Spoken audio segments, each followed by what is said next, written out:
New tonight, more on our Target 12 investigators' exclusive Wearing a Wire. We bring you inside one of Rhode Island's most notorious corruption cases. We went undercover with the FBI, or he went undercover, I should say, with the FBI for a year and a half.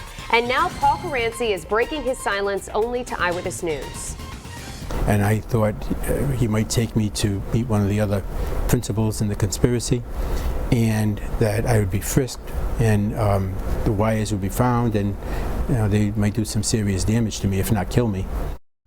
As we first showed you on Eyewitness News at 5:30, Caranci was instrumental in a North Providence corruption case. A case that put 3 politicians behind bars. And new tonight, Target 12 investigator Tim White reveals what Caranci had to endure once his role became public.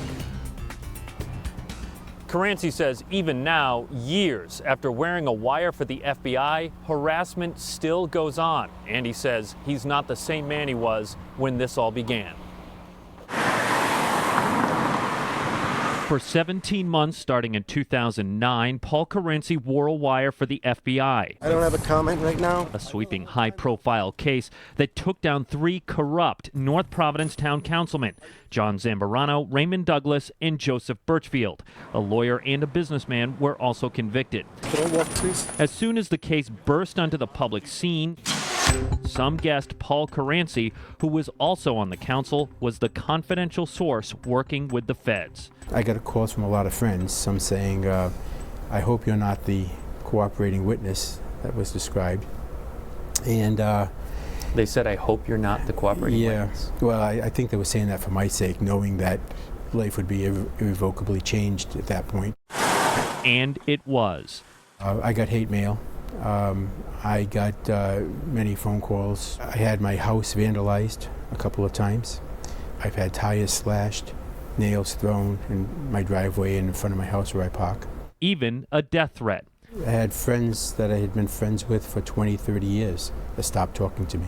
Why did they stop talking to you? They just felt that what I did was wrong. Have you been called a rat? Oh, God, yeah.